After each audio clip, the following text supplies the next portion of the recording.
Everyone, मैं किरण यादव आप सभी का इस ऑनलाइन एजुकेशन प्लेटफॉर्म पे स्वागत करती हूँ। आज की क्लास में हम जो पादप वर्गीकरण है उसके बारे में पढ़ेंगे कि जो 5 किंगडम क्लासिफिकेशन, इस वर्गीकरण का बेसिक मैंने जंतु वर्गीकरण करवाया, वहां पे आपको अच्छे से समझा दिया था। आज हम डायरेक्ट पादप वर्गीकरण से शुरू करेंगे कि जो पादप है, पौधे हैं, उनको किस किस हिसाब से वर्गीकृत किया गया, वो चीजें आज की क्लास में हम डिस्कस करने वाले हैं। तो स्टार्ट करते हैं। सबसे पहले जो पादप वर्गीकरण किया गया है, पादप वर्गीकरण किया गया है, तो पादप वर्गीकरण किस हिसाब से किया गया है कि कौन से पौधे हैं वो फूल और बीज हैं वो कैरी करते हैं और कौन से नहीं करते, उस हिसाब से इसको वर्गीकृत किया गया है। तो सबसे पहले अपुष्पोद्भिद, अपुष्पोद्भिद और पुष्पोद्भिद, इनका नाम ही बता रहा है, इनके ऊपर फूल नहीं रहेंगे, बीज नहीं रहेंगे। अपुष्पोद्भिद जो पादप होंगे, इनके ऊपर ना तो फूल रहेंगे ना ही इनके ऊपर बीज रहेंगे। पुष्पोद्भिद वो पादप होंगे जिनके अंदर फूल भी होंगे और उनमें बीज भी पाए जाएंगे। अब अपुष्पोद्भिद है, इनको भी अलग अलग कैटेगरी में डिवाइड कर दिया गया। कौन कौन से? थैलोफाइटा, ब्रायोफाइटा और टेरिडोफाइटा, अलग अलग इनकी श्रेणियां बना दी गई। थैलोफाइटा, ब्रायोफाइटा और टेरिडोफाइटा। थैलोफाइटा बिल्कुल छोटे छोटे पौधे हैं जिनमें हम तना जड़ है उनके बारे में कुछ पता नहीं कर सकते। ब्रायोफाइटा थैलोफाइटा से बड़े हैं लेकिन उनमें भी हम तना जड़ पत्तियां अलग अलग वर्गीकृत है वो नहीं कर पाते हैं। टेरिडोफाइटा है वो पूरी तरह विकसित पौधे हैं, अपुष्पोद्भिद विकसित पौधे हैं टेरिडोफाइटा। पुष्पोद्भिद की बात करें तो इसको भी दो कैटेगरी में डिवाइड कर दिया गया, अनावर्त बीजी और आवर्त बीजी, मतलब जिसके बीज के चारों तरफ आवरण पाया जाएगा या नहीं पाया जाएगा। अनावर्त बीजी, ये नाम ही बता रहा है कि इसके बीज के चारों तरफ किसी प्रकार का कोई आवरण नहीं पाया जाएगा। इसको हम क्या बोलते हैं? जिम्नोस्पर्म इसको बोला जाता है। और आवर्त बीजी जिसके बीज के चारों तरफ पाया जाता है उसको हम एंजियोस्पर्म बोलते हैं। ये अब आगे इनकी सबकी डिटेल हमें पढ़नी है कि इसमें क्या एग्जाम्पल हो सकते हैं, एग्जाम्पल से रिलेटेड एक्सेप्शनल केस है, उनके बारे में हम पूरा का पूरा इस क्लास में स्टडी करेंगे। तो चलिए करते हैं पूरा का पूरा इसकी डिटेल से वो पढ़ते हैं। सबसे पहले अपने पास थैलोफाइटा। थैलोफाइटा है ये वनस्पति समूह का सबसे बड़ा समूह, वनस्पति जगत का सबसे बड़ा, जो पादप जगत है उसका सबसे बड़ा समूह है वो कौन होगा? थैलोफाइटा। थैलोफाइटा एक ऐसा मतलब पादप समूह है जिसके पौधों के हम कोई भी उसका तना कौन सा, उसकी पत्तियां कौन सी, ये कोई चीज नहीं पता लगा सकते। एक थैलस की जैसे होता है उसका उसका पूरा का पूरा आकार एक थैलस की जैसे, जैसे कि शैवाल हो गया, इसके अलावा जो कवक हो गई, लाइकेन हो गई, ये सारे के सारे किस में आएंगे? थैलोफाइटा में। अब ये जो शैवाल है ये पूरा का पूरा फैला हुआ, हमें कहीं दिखाई दे रहा है कि इसकी जड़ कहाँ पे होगी या फिर इसका पत्तियां कहाँ पर है या फिर इसकी जो रूट्स तना है वो कहाँ पे? सेम इसमें है जो अपने पास कवक है इसके अंदर, कि इसमें भी हमें कुछ नहीं पता कि कहाँ कौन सा इसका तना है, कौन सी इसकी जड़ है, कौन सी इसकी पत्तियां। सेम लाइकेन का होता है। तो इन ये कैसे किस प्रकार के समूह है, मतलब इस प्रकार का समूह है जिसके अंदर हम पत्तियां, तना, जड़, वो सारी की सारी चीजें हैं उनको हम अलग नहीं कर पाते। थैलोफाइटा वनस्पति जगत है उसका सबसे बड़ा समूह है। इसमें हम पत्तियों के बीच और उन सारी चीजें, पौधे के अलग अलग हिस्से हैं उनको हम डिफ्रेंशिएट नहीं कर पाते। ठीक है। अब जो इसके एग्जाम्पल है शैवाल, कवक और लाइकेन, इनके बारे में हमें पढ़ना है। तो जो शैवाल है इसके अध्ययन को हम क्या बोलते हैं? शैवाल के अध्ययन को फाइकोलॉजी कहा जाता है। ठीक है। कवक के अध्ययन को माइकोलॉजी कहा जाता है। लाइकेन क्या है? इन दोनों का सहजीवी संबंध क्या है? लाइकेन सिम्बायोटिक एसोसिएशन है किसका? एल्गी और कवक जो फंगस होती है, शैवाल और कवक का सहजीवी संबंध क्या है? लाइकेन। लाइकेन है वो जो प्रदूषण होता है उसका वायु प्रदूषण, उसका बहुत ही अच्छा क्या है? मात्रक है, मतलब उस इंडिकेटर है उसे, मतलब जहां पे वायु प्रदूषण होगा मेनली सल्फर डाइऑक्साइड का, वहां पे जो लाइकेन है वो ग्रो नहीं करता है। लाइकेन पहले मतलब अपनी जिस भी फॉर्म में, ग्रीनिश फॉर्म में, तो वो कैसा होना शुरू हो जाएगा? भूरे रंग का या काले रंग का पड़ना शुरू हो जाता है। ठीक है। अब हमें शैवाल के बारे में पढ़ना है, शैवाल के कुछ इंपॉर्टेंट पॉइंट्स है। तो शैवाल के अध्ययन को हम क्या बोलते हैं? फाइकोलॉजी। शैवाल के अध्ययन को हम क्या कहेंगे? फाइकोलॉजी कहेंगे। शैवाल अपना भोजन वो किस रूप में स्टोर करता है? तो शैवाल अपना भोजन स्टार्च के रूप में, जो स्टार्च होता है उसके रूप में अपना भोजन है उसको संग्रहित करने का काम करता है, उसको संचित करने का कार्य है वो करता है। जो कैलोरेला शैवाल है, जो कैलोरेला शैवाल है, ये जो अंतरिक्ष यात्री होते हैं, एस्ट्रोनॉट्स होते हैं, उनके द्वारा यूज किया जाता है। किस लिए? भोजन के रूप में।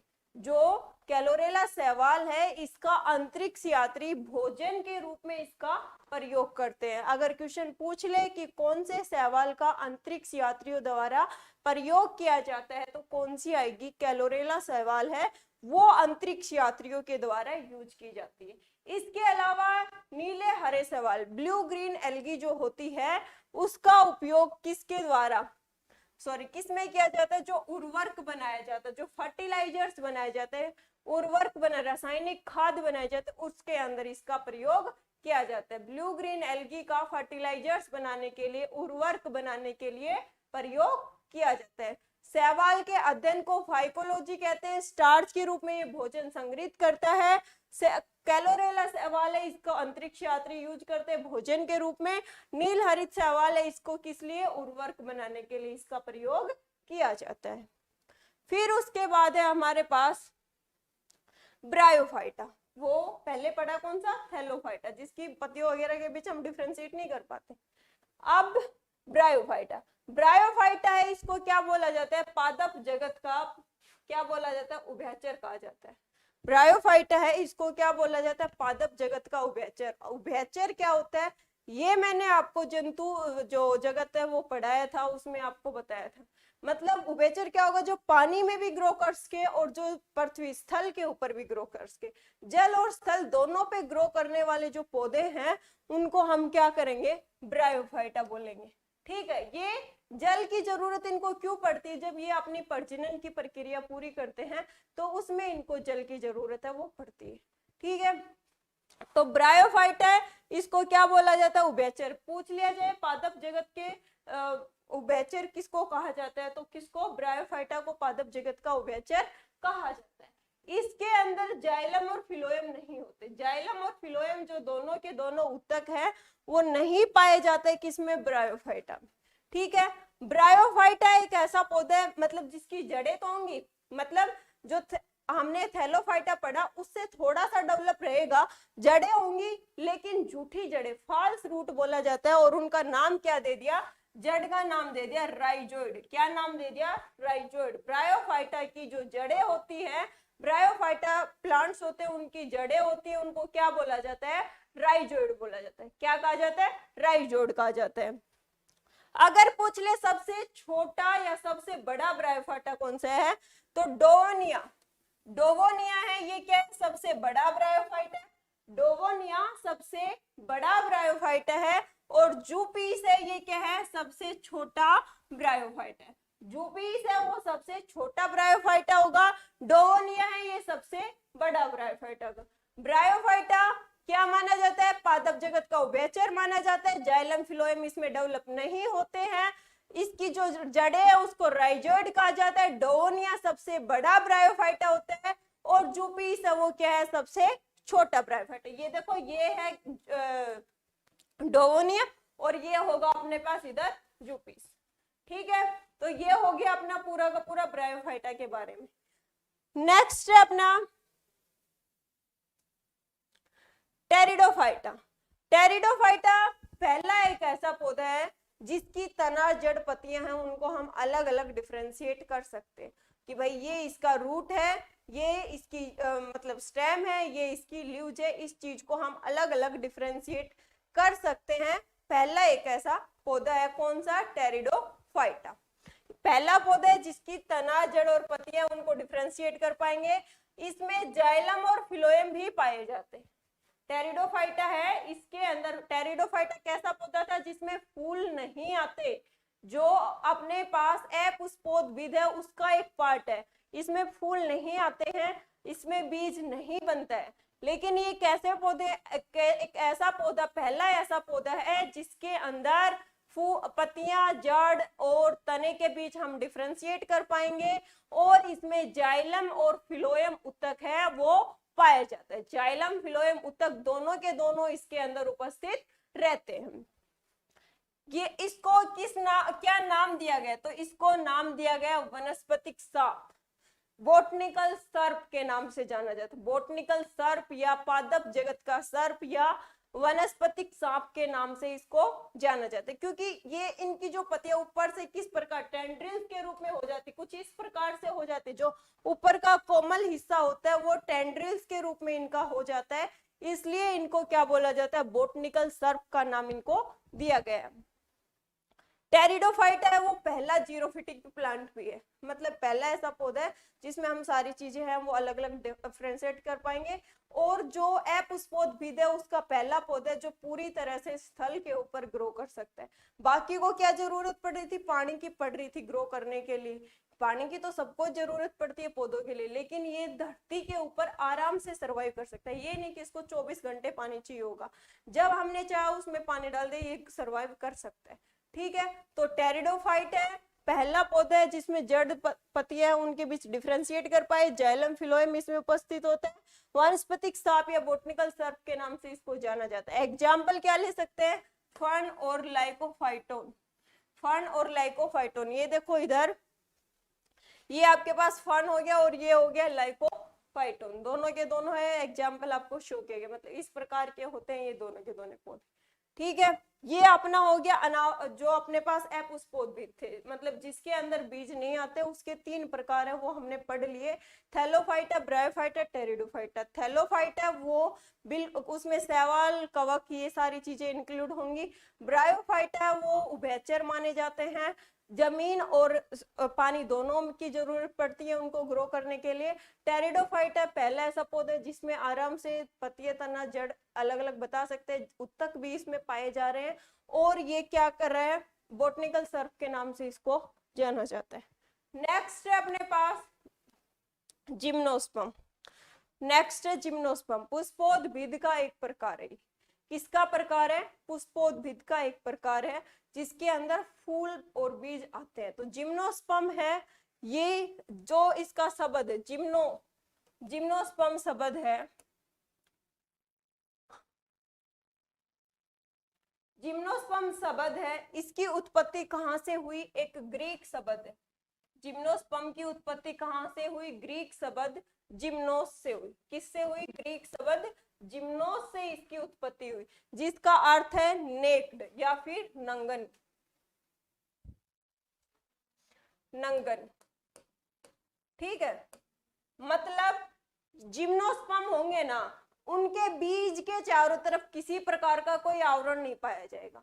जिम्नोस्पर्म के बीज के चारों तरफ किसी प्रकार का कोई आवरण नहीं पाया जाएगा, यही चीज बोला गया। स्पर्मा का अर्थ है बीज, और जिम्नोस का मतलब है नंगन बीज, मतलब बीज के चारों तरफ कोई भी आवरण है वो उपस्थित नहीं है, किसी प्रकार की कोई लेयर, परत उपस्थित नहीं होती है। जिम्नो शब्द कौन सी भाषा का शब्द है, तो ये पूछ ले तो कौन सी भाषा का होगा, जो ग्रीक भाषा होती है उसका शब्द होता है जिम्नोस। ठीक है, नेक्स्ट है, ये बीज पैदा करने वाले पौधे क्या लगेंगे, डायरेक्ट बीज लगेंगे, और बीज के चारों तरफ कोई भी आवरण नहीं बनाते, बीज के चारों तरफ किसी प्रकार का कोई भी आवरण नहीं होता है। जिम्नोस्पर्म का अध्ययन किसमें करते हैं हम, जिम्नोलॉजी में। जिम्नोस्पर्म का अध्ययन है वो किसमें करेंगे, जिम्नोलॉजी। जिम्नोलॉजी में हम जिम्नोस्पर्म का अध्ययन करते हैं। और इन पौधों को किस नाम से, जीरोफिटिक प्लांट्स के नाम से जाना जाता है। जीरोफिटिक प्लांट मतलब जो कम पानी वाले एरिया में धरती पे उग सकते, जमीन पर कम पानी की मतलब कम पानी की पूर्ति हुई तब भी ये उग सकते, जैसे कि जाटी हो गए, किक्कर हो गए, ये सारे के सारे किस प्रकार के हैं, जिम्नोस्पर्मिक प्लांट्स। ठीक है, अनानास हो गया, किस प्रकार के जिम्नोस्पर्मिक प्लांट है। तो जिम्नोस्पर्म है, बीज के चारों तरफ कोई आवरण नहीं पाया जाएगा, डायरेक्ट बीज बनाते हैं, जिम्नोलॉजी इनके अध्ययन को कहा जाता है, ये जीरोफिटिक प्लांट है। ठीक है, सदाबहार वन के नाम से भी इनको हम कहते हैं, सदाबहार वन के नाम से भी इनको जाना जाता है। ठीक है, नेक्स्ट है अपने पास जिम्नोस्पर्म का, कि सबसे छोटा और सबसे बड़ा जिम्नोस्पर्म कौन सा होगा। तो सबसे बड़ा जिम्नोस्पर्म की बात करें तो कौन सा हो जाएगा, रेडवुड ट्री।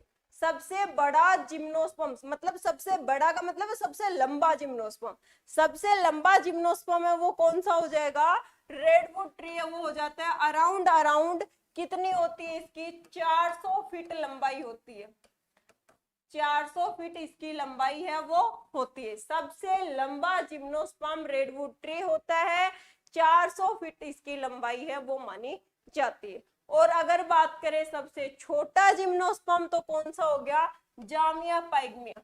जामिया पाइगमिया है वो क्या होगा, सबसे छोटा जिम्नोस्पर्म है वो होता है। क्वेश्चन पूछ सकता है सबसे बड़ा जिम्नोस्पर्म कौन सा होगा, तो सबसे बड़ा जिम्नोस्पर्म रेडवुड ट्री होगा, सबसे छोटा जिम्नोस्पर्म जामिया पाइगमिया है वो सबसे छोटा जिम्नोस्पर्म होता है। फिर उसके बाद चलते हैं हम नेक्स्ट पे। नेक्स्ट है अपने पास एंजियोस्पर्म। नेक्स्ट है अपने पास एंजियोस्पर्म। एंजियोस्पर्म है ये क्या करेंगे, पहले फूल बनाएंगे और फूल के अंदर क्या होगा, लैंगिक प्रजनन होगा और उसके बाद फल बनेगा और फल के अंदर क्या होते हैं, बीज होते हैं। तो क्या होगा, इसके अंदर पहले फूल है और फूल से फल बन रहा है, फल के अंदर क्या होगा, बीज होगा। तो बीज के चारों तरफ क्या है, एक आवरण उपस्थित है, बीज के चारों तरफ एक आवरण उपस्थित होता है। और ये क्या है, धरती के ऊपर 80% पौधे कौन से हैं, जिम्नोस्पर्म वाले। उस पौध भी जो आवर्त बीजी होते हैं वो 80% कौन से हैं अपने पास, एंजियोस्पर्मिक पौधे होते हैं। एंजियोस्पर्म जिनके ऊपर फूल लगता है, फूल के बाद फल बनता है और फल के अंदर बीज होते हैं। इस प्रकार के पौधे कितने होते हैं धरती के ऊपर, 80% इस प्रकार के पौधे वो धरती के ऊपर उपस्थित हैं। ठीक है, इनको क्या कहा जाता है, संबल पादप कहा जाता है, संबल पादप कहा जाता है। और या फिर धरती पर पाए जाने वाले सबसे ज्यादा पादप है। संबल मतलब सबसे ज्यादा जो चीज पाई जा रही है वो क्या होगी, संबल पादप होगा। तो सबसे ज्यादा कौन सा मिल रहा है अपने को, एंजियोस्पर्म में मिल रहा है। एंजियोस्पर्म है जो अपने पास आवर्त बीजी है, जिसके बीज के चारों तरफ कोई ना कोई परत है, कोई ना कोई आवरण है। वो पौधे 80% है वो हमारी धरती के ऊपर पाए जाते हैं। ठीक है, ये इधर दिखाया भी गया, आड़ू का दिखाया गया है कि बीच में क्या है, इसका बीज है और चारों तरफ क्या है, इसका गुदा है, चारों तरफ इसका गुदा है। तो बीज के चारों तरफ क्या हो गया, एक आवरण होता है, जो बीज है उसके चारों तरफ एक आवरण यहाँ पे मौजूद है।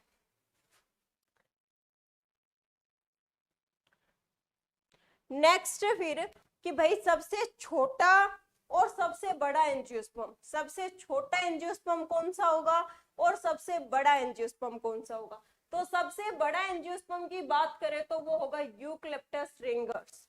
यूकलिप्टस रेंगर्स जो अपने पास होगा, जिसको हम सफेदा बोलते हैं लोकल लैंग्वेज में, जिसको सफेदा बोलते हैं, यूकलिप्टस है वो इसका वैज्ञानिक नाम है। तो जिसको हम सफेदा बोलते हैं वो क्या है अपने पास, जो सबसे बड़ा सबसे लंबा एंजियोस्पर्म, सबसे कितनी हाइट बता रखी है, 100 फीट, लगभग 100 फीट इसकी हाइट होती है।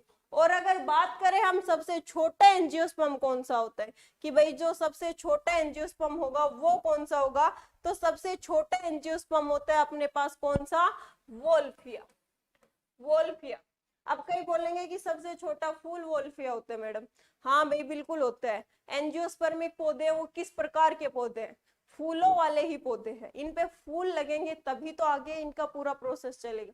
तो चाहे सबसे छोटा फूल पूछ ले, चाहे सबसे छोटा एंजियोस्पर्म पूछ ले, क्या आएगा, वोल्फिया। देखो ये अगर एक बार हम उंगली के ऊपर लेते भी है तो बहुत सारे एंजियोस्पर्म है वो एक साथ आ जाते हैं।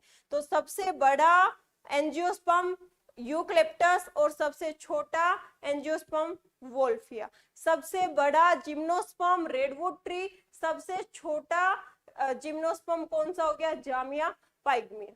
ठीक है, ये 4 चीज तो जरूर से जरूर याद रखनी है क्योंकि नॉर्मली क्वेश्चन यहाँ से पूछ लेता है।